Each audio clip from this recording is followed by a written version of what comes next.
Ma voix rock se fait entendre. Voilà, bonsoir tout le monde, bonsoir à tous nos vaillants leaders, à tous nos vaillants fondateurs. Merci encore pour le programme d'aujourd'hui et merci également pour le programme d'il y a quelques jours avec le PDG. Ce n'est plus un secret, le PDG était dans une réunion spéciale avec l'Afrique. Et cela a été annoncé. Bon, je sais que vous avez discuté par rapport à... vous avez fait un bilan. Je n'étais pas là pour suivre ce que pensent les uns et les autres. Peut-être que j'ai aussi mon point de vue, mais bon, on va revenir là-dessus peut-être plus tard. Mais déjà, le PDG a manifesté l'amour et la considération qu'il a pour le continent africain. Et c'est la raison pour laquelle il a permis que nous ayons une réunion spéciale qu'on a appelée Go Africa. Et lorsqu'il est entré dans la salle, il était très ponctuel. Et vous savez que le PDG, il est souvent très, très occupé et il est obligé d'arriver parfois 2 heures même après le début de la réunion. Pas parce qu'il le veut, mais simplement à cause de ses occupations. Vous comprenez donc à quel point il a redressé son emploi du temps pour être là à l'heure et de partager ces bons moments avec nous. Vous comprenez à travers cela également la considération qu'il a pour le peuple africain. Et il n'est pas venu seul dans la salle. Il était accompagné d'un bon nombre de cerveaux africains qui travaillent dans l'administration de ONPASIF. Il y en a qui sont des administrateurs, il y en a qui sont des techniciens. Ils étaient là, ils se sont présentés, ils ont pris la parole pour 1-2 minutes chacun. Et nous avons eu donc l'opportunité de savoir que l'Afrique est véritablement représentée. J'aurais aimé vraiment le féliciter. Bon, on privilégiait ceux qui sont sur le sol africain, n'est-ce pas? C'est ce qu'on s'est dit pendant la réunion de préparation. Mais si j'avais parlé, j'aurais remercié particulièrement H du fait que l'Afrique a souvent été absente. Les grandes décisions depuis le 16e, 17e siècle et même avant, parce que là, pensons même au 12e siècle, puisque au 12e siècle déjà, il y a eu une rencontre assez brutale entre les Africains et d'autres peuples d'ailleurs. Les décisions ont souvent été prises en l'absence des Africains. Jusqu'aujourd'hui, on voit des grandes choses qui se passent et l'Afrique n'est pas souvent présente. Pourquoi? Parce que il y a des gens qui décident de mettre de côté certains et puis aussi ça a mené à un certain niveau de dormance parce qu'il ne faut pas seulement accuser les autres. Il faut aussi se demander qu'est-ce que les Africains font pour être désormais présents, n'est-ce pas? Ça s'arrache, ça ne se donne pas simplement, ça s'arrache. Donc, il va falloir qu'on soit de plus en plus vigilant. Mais le point sur lequel je veux attirer l'attention, c'est que lorsque le PDG a conçu ONPASIF, ce n'était pas une entreprise conçue pour des gens d'un certain niveau d'éducation ou d'une certaine couleur de peau ou d'une certaine religion. Il a conçu ONPASIF comme étant une entreprise universelle dont chacun y trouvera son compte. Qu'on soit jaune, vert, noir, violet ou je ne sais pas bleu, quelle que soit la couleur de sa peau, on a sa place dans ONPASIF et pas la moindre. Parce que lorsque vous regardez la façon dont les gens sont recrutés dans ONPASIF, vous vous rendez compte que la perche est tendue à tout le monde, sans discrimination. Donc, pour une fois, quand la technologie qui va changer le monde entier, l'intelligence artificielle, est en train de sortir du sol, l'Afrique est aussi présente. Vous avez vu d'autres technologies. Quand nous avons parlé de l'industrialisation avec la robotique, l'Afrique n'était pas là, n'est-ce pas? Lorsque l'Internet est arrivé, l'Afrique était à peine là. On a dû découvrir que l'Internet était là. C'est juste quelques Africains qui étaient, pour la plupart, des informaticiens qui ont été là au moment où l'Internet prenait de l'envol. Maintenant, l'intelligence artificielle qui est là depuis très longtemps, mais c'est en ce moment-ci que c'est en train de prospérer, c'est en ce moment-ci que c'est en train d'être développé. Pour une fois, l'Afrique est présente. Et non seulement l'Afrique est présente dans les laboratoires où on développe ces applications et tout, l'Afrique est également présente à travers ces opportunités telles que On Passive, parce que même ma grand-mère au fond du village peut devenir affiliée ou est peut-être devenue membre fondatrice. Vous voyez un peu, donc les chances sont égales avec On Passive. Donc, et lorsqu'on écoute le PDG, il a parlé de Ocademy lorsqu'il disait, lorsqu'il nous parlait du futur de l'Afrique dans le passé, il a parlé de Ocademy et il est revenu sur ce que nous avons toujours dit. Ocademy, c'est une application, c'est une plateforme qui va bouleverser le monde. Pourquoi? Parce que les Africains qui ont souvent été en retard, qui ont souvent été absents, grâce donc à Ocademy, ils vont courir, je veux dire, le point de départ sera le même entre les Africains et les ressortissants d'autres continents. On va partir du même point de départ parce que très souvent, si on veut assimiler ça à la course, on va se rendre compte que quand on dit Avoma prêt, lorsqu'on veut dire partez, on se rend compte qu'il y a plusieurs lignes. Il y en a qui sont à 500 mètres en avant et les Africains sont à 1 kilomètre en arrière ou à 2 kilomètres en arrière. Mais pour cette fois-ci, grâce au Academy, tout le monde sera au même point de départ. Donc, lorsqu'un enfant africain naît, un enfant européen, asiatique, américain, à la naissance, il a les mêmes chances d'apprendre que tous les autres, n'est-ce pas? C'est-à-dire que l'application sera là. Tout ce qu'il vous faudra, ce sera un appareil comme un téléphone Android ou un ordinateur ou une tablette, plus la connexion Internet. C'est tout.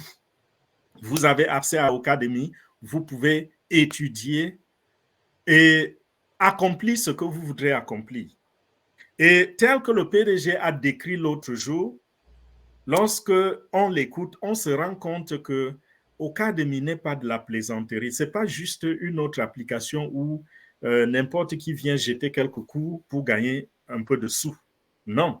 Ocademy, c'est une véritable académie.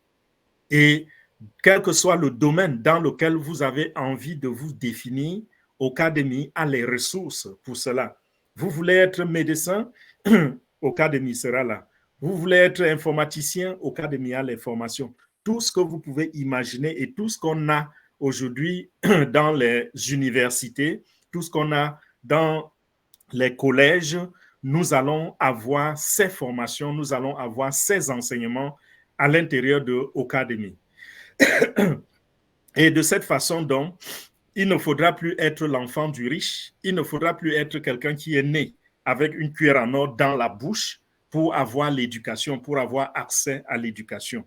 Donc, quand il dit que nous avons de grands plans pour l'Afrique, ce n'est pas uniquement sur aider les Africains à gagner de l'argent. À tous les niveaux, l'Afrique va être révolutionnée à travers On Passive. Et c'est vrai, comme j'ai dit tout à l'heure, tout le monde est au même point de départ, mais en même temps, H est conscient que l'Afrique a souvent été en retard, que l'Afrique a besoin d'un regard particulier, a besoin d'une attention particulière. Et pour cette raison, Omar, s'il te plaît, essaie de fermer ton micro.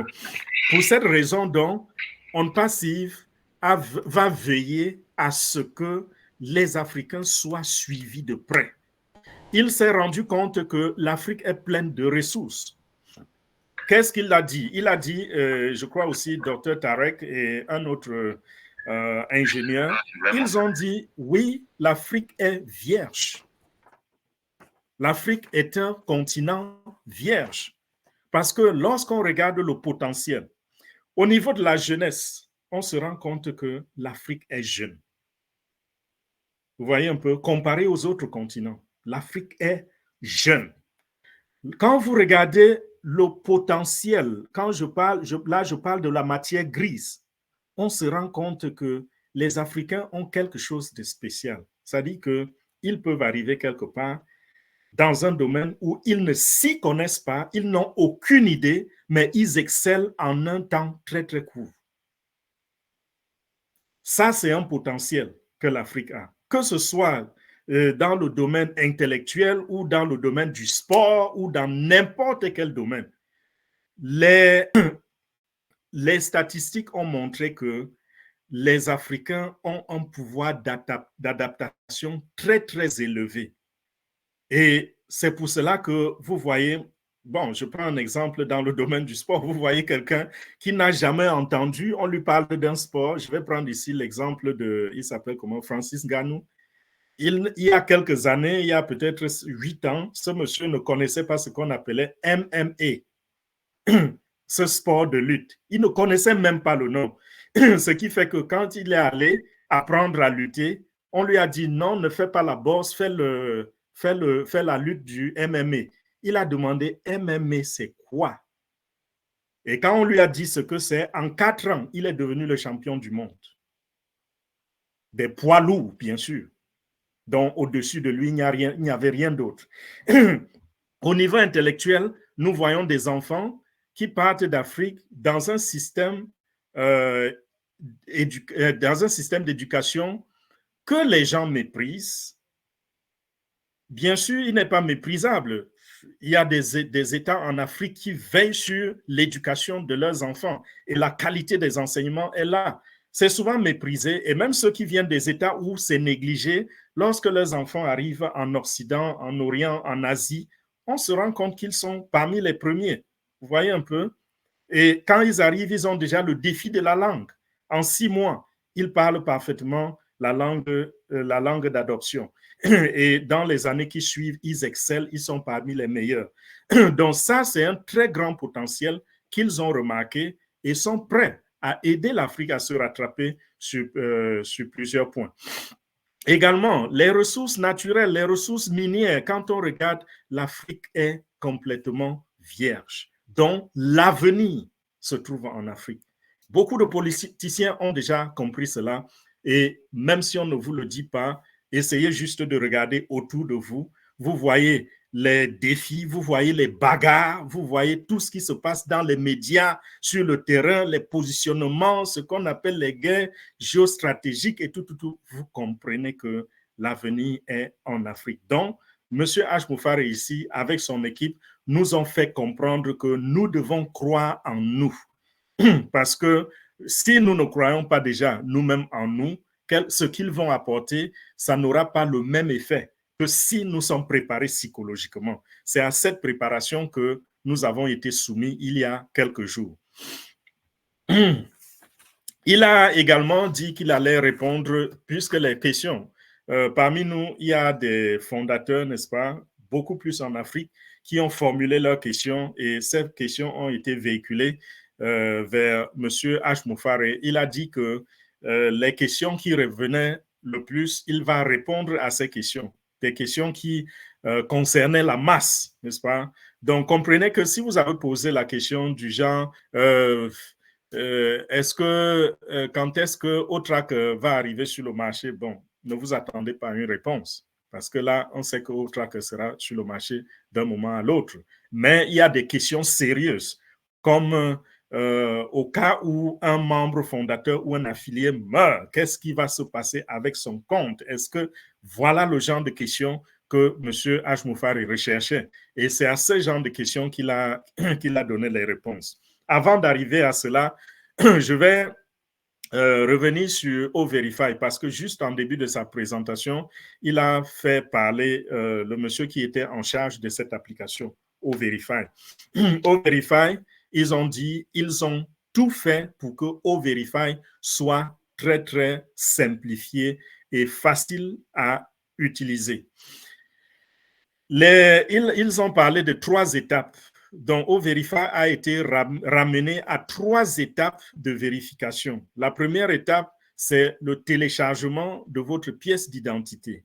Ça peut être le passeport, ça peut être la carte d'identité. Donc, lorsque nous allons lorsqu'on va activer cette application, ce sera ça la première étape. L'application va vous demander de télécharger votre pièce d'identité. Après avoir téléchargé votre pièce d'identité, l'application va vous demander de lui donner l'autorisation d'ouvrir votre caméra. Et quand vous allez activer donc la caméra de votre appareil portable ou ordinateur, qu'est-ce qui va se passer? Elle va vous demander de vous positionner. Très souvent, c'est dans un certain cadre, n'est-ce pas? C'est-à-dire que vous regardez l'écran, vous regardez votre écran, vous voyez qu'on vous a fait quand même un petit croquis de là où votre tête doit être positionnée. Et quand vous le faites, la caméra donc va capturer votre image en live, n'est-ce pas, en temps réel. Parce qu'il faut que l'application se rassure que ce n'est pas juste une copie, ce n'est pas juste une photo, c'est quelque chose de réel et de vivant. Vous êtes un être vivant. Ça, c'est la deuxième étape. Et la troisième étape maintenant, c'est la combinaison des deux, de votre face et de votre pièce, dont les 2 premières étapes, vous les combinez dans la troisième étape. En quoi faisant, vous allez tenir votre carte ou votre pièce d'identité en main devant la caméra et la caméra va vous filmer tous les deux, votre pièce d'identité et votre visage. C'est aussi simple que cela. Et quand ceci est fait donc, et que vous validez, qu'est-ce qui va se passer? L'intelligence artificielle va continuer le travail, va comparer votre visage avec la photo sur la pièce d'identité et va également confirmer que la pièce que vous tenez en main, c'est la même que vous avez téléchargée il y a quelques minutes. Vous voyez un peu? Donc là, on passe au réel. Les choses vont se passer en temps réel et puis l'intelligence artificielle va se charger de l'interprétation. Bien sûr, c'est de la technologie. Il peut arriver que l'intelligence artificielle rejette complètement, n'est-ce pas? Et ça, c'est compréhensible. Il peut arriver que quelque chose paraisse louche pour l'intelligence artificielle. Parce que l'intelligence artificielle, c'est quoi? C'est le robot. C'est le robot informatique. Il n'y a pas de sentiment, il n'y a pas de causerie entre vous et l'intelligence artificielle. Donc, vous n'allez pas répondre aux questions, vous n'allez pas donner des arguments. Pourquoi il y a une blessure sur votre visage ou une cicatrice, alors que cette cicatrice n'existe pas sur la pièce d'identité. Donc, s'il arrive qu'il y a beaucoup de choses qui clochent, l'intelligence artificielle peut rejeter votre identification. Et dans ce cas, le PDG a dit, on va le faire manuellement. Donc, que personne ne s'inquiète en disant, je n'ai pas pu faire mon O-Verify, j'ai été rejeté, alors peut-être que je vais perdre mon compte. Non. Vous allez en ce moment, sûrement l'application va ouvrir, n'est-ce pas, va s'ouvrir au service support. Et là, vous allez communiquer avec le support. On va vous demander de fournir des choses. C'est manuellement qu'ils vont étudier, ils vont recevoir et ils vont étudier et vous activer manuellement. Donc, à ce niveau, pas d'inquiétude. Vous serez pris en compte. On a parlé également de quoi? OK. Il a également insisté sur le fait que la raison de la vérification, on tient à ce que tout le monde soit vérifié dans le processus parce que OnPassive est une entreprise réelle et a envie d'avoir des profils réels. Donc, avec les applications de OnPassive, il n'existera pas de faux profils. Ce ne sera pas possible parce que même le client va se faire vérifier. Chaque personne qui crée un profil dans OnPassive va se faire vérifier. C'est quoi l'impact avec ceci? Avec ceci, on pourra réduire le taux, un certain taux de criminalité, n'est-ce pas? Parce qu'il y a des criminels, des cybercriminels. Enfin, quand je dis ça, il faut que j'explique pour que vous compreniez. parce que c'est facile de confondre avec les hackers et autres. Je ne parle pas ici des hackers. Les criminels, c'est qui? On appelle ça en anglais bullying. La brimade. Il y a des brimeurs en ligne. Ou des, Quelqu'un crée un faux ou des gens profil. qui abusent des autres, oui, aussi, tu peux dire ça. Voilà. Donc, merci beaucoup, Amazon. Toujours à ma rescousse. Donc, voilà, il y a des gens en ligne qui abusent de leur prochain en créant des faux profils. Quelqu'un crée un faux profil, il est peut-être votre collègue, il est peut-être votre cousin, ou il ou elle est votre cousin ou votre cousine. Mais à travers le faux profil, peut salir votre image, peut vous frustrer, peut vous amener même pour certains cas, à des niveaux de dépression. Parce qu'on aura dit des choses sur vous et même peut publier des images qui peuvent compromettre votre vie. Parce que des choses qui vont amener des gens à vous détester ou même des images intimes de votre intimité. Vous voyez ce qui se passe, le genre de crime qui se passe sur Internet à travers les faux profils. Alors, on ne peut pas si bien résoudre ce genre de problème. Si vous voulez publier une image de moi où j'ai rasé un côté de ma tête, j'ai oublié l'autre, il faudrait bien que vous montrez votre visage, n'est-ce pas? Que je sache que c'est Jean ou Pierre ou Paul qui a mis cela en public. Et c'est ça qu'on ne pas s'y veut. Et si ça ne te plaît pas de passer par cette voie, ok, va porter plainte. Dis, Fernand a rasé un seul côté de sa tête. Ok, tu vois si ta plainte peut être acceptée au niveau de la justice. Aussi simple que ça. Donc, ça va réduire beaucoup comment j'ai failli dire chômage, beaucoup de criminalité dans notre société. En même temps, sur le plan commercial, ça va nous apporter quoi? Ça va nous apporter un véritable trafic. Aujourd'hui, beaucoup de marketeurs sont sur Google, sur Facebook, sur Instagram et achètent le trafic, payent très très cher pour la visibilité sur leurs produits. Et vous savez quoi? Ils payent pour cette visibilité alors qu'il y a une fraction de ce trafic qui est constitué de faux profils. Donc, on vous dit, on va faire apparaître votre publicité, on va faire apparaître votre produit devant 1 million de personnes. Mais parmi les 1 million, il y a peut-être 300 000 faux profils. Vous voyez quel impact cela aura sur votre porte-monnaie? Ça fait un trou dans votre poche, n'est-ce pas? Alors, sur le plan marketing, lorsque on a une entreprise qui s'occupe très bien de l'identification, comme nous allons faire avec O-Verify, si vous achetez un espace publicitaire et qu'on vous dise que nous avons fait 2000 ou 200 000 impressions, les 200 000 impressions ont été faites dans des profils réels. C'est de véritables personnes identifiées qui ont vu votre publicité, votre produit s'afficher sur leur plateforme, sur leur website ou bien sur leur compte, je ne sais pas où, au net ou je ne sais pas trop quoi. Donc, ça fait une très, très grande différence au niveau du marketing. Donc, non seulement ceci va résoudre un problème dans la société, mais en même temps, ça va rembourrer les porte-monnaies, les poches des commerçants qui sollicitent nos services et qui espèrent avoir un bon retour dans leur investissement. Donc, ça, c'était très, très important. Il fallait que je donne quelques détails, que j'essaie d'expliquer cela un peu plus. Bon, passons maintenant aux questions de M. H. Moufare.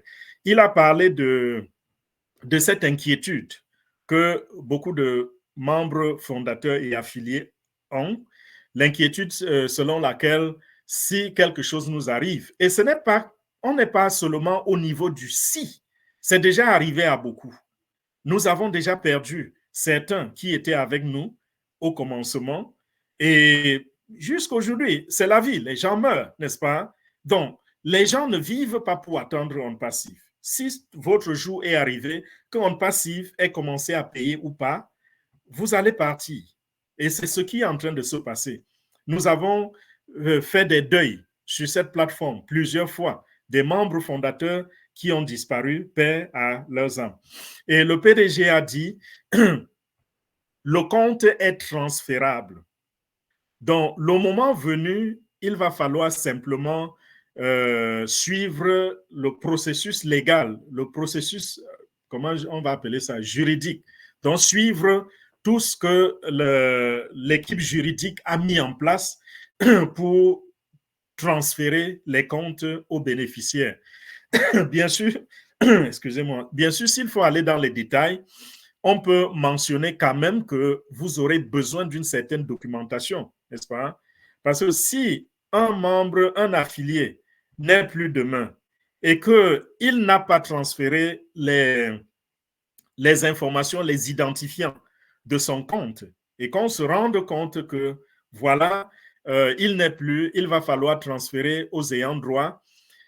Qui sont les ayants droit? S'il était marié, il y a son conjoint ou sa conjointe. Si il ou elle avait des enfants, on pense aux enfants, mais il faudrait bien que vous prouviez que vous êtes son enfant, n'est-ce pas? Alors, il faut une certaine documentation, acte de naissance, acte de mariage, des documents comme cela. Et il y a tout un département à ONPASSIF qui se charge de cela. Et ce département travaille en étroite collaboration avec l'équipe juridique de ONPASSIF. Donc, tout va se passer dans la légalité lorsque cela est transféré. Un peu comme nous voyons dans les entreprises où les gens ont des actions, n'est-ce pas? Ce sera à peu près la même chose.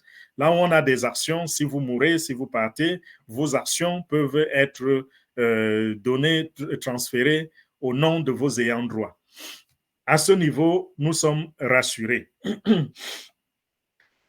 Il a promis également que dans les jours à venir, il y a de grandes nouvelles qui arrivent. Mais il est resté encore sur ses gardes par rapport à la confidentialité. Vous savez que le PDG, il ne cesse de nous dire, il a été trop ouvert et cela nous a coûté cher et c'est en train de nous coûter cher. Donc, nous avions des adversaires qui prenaient les informations comme étaient en public. Quand je dis public, vous comprenez que même dans les webinaires des fondateurs, n'est-ce pas, dans nos webinaires privés étaient presque publics, c'était semi-public. Pourquoi? Parce que quand nous avons commencé, il y a des gens qui se moquaient de nous. Lorsqu'ils regardaient ce que ça leur a coûté pour créer, pour développer et mettre sur le marché leurs applications, ils se moquaient de nous, ils pensaient que nous étions des rêveurs. Nous sommes arrivés au niveau où nous avons sorti la première application et ils se sont rendus compte que cette application avait encore des bugs, mais il suffisait juste d'enlever ces bugs et eux, ils étaient dans des sérieux problèmes. C'est là où la guerre a commencé. Alors, aujourd'hui, le PDG nous dit il préfère que les choses soient prêtes, que ce soit cuit et ensuite, il nous informera. Et il a dit que quand il annonce que dans quelques jours, nous allons avoir de grandes nouvelles, il ne veut pas que les gens se mettent à deviner. Il a dit, gardez vos devinettes pour vous. N'allez pas faire des commentaires publiés, oh, sûrement, dans 2 semaines, on va commencer à nous payer, ou dans 2 semaines, il y aura des bonus. Non, il a dit, il viendra lui-même donner les informations, donner la nouvelle. Il viendra lui-même dire que voilà ce que nous avons réalisé, voici ce que nous sommes en train de faire et voici ce dont vous allez bénéficier à partir de maintenant. Donc, n'allez pas spéculer, s'il vous plaît. N'allez pas dire des informations qui ne sont pas nettes. Pourquoi? Parce que ceux qui sont les plus impatients, c'est des gens qui n'assistent pas aux réunions et qui vous appellent par après et vous demandent de leur rendre compte des réunions. Il y a quoi de nouveau à ONPASSIF? Et quand vous utilisez ce que vous avez entendu, vous interprétez et vous leur dites cela, ils se retournent et ils disent, nous avons une date, à telle date, telle chose va se réaliser. Nous allons avoir l'argent, nous allons avoir les bonus. Et quand cela n'arrive pas, ils sont encore les premiers à se retourner et à nous foudroyer. Vous voyez un peu? Et après cette réunion, il y a ces genres de personnes. Il y a un qui m'a, non pas un, il y a peut-être 3 ou 4 qui m'ont contacté et qui m'ont dit, on s'attendait à ce que le PDG nous dise qu'à partir de tel jour, nous allons recevoir nos commissions et nos bonus. Nous nous sentons choqués parce que rien n'est clair dessus. Je leur ai dit, mais écoutez, quand le PDG vous donne une date et cette date, ça n'aboutit pas, c'est encore vous qui vous plaignez. Quand il ne donne pas la date, vous vous plaignez encore. Qu'est-ce qui se passe finalement?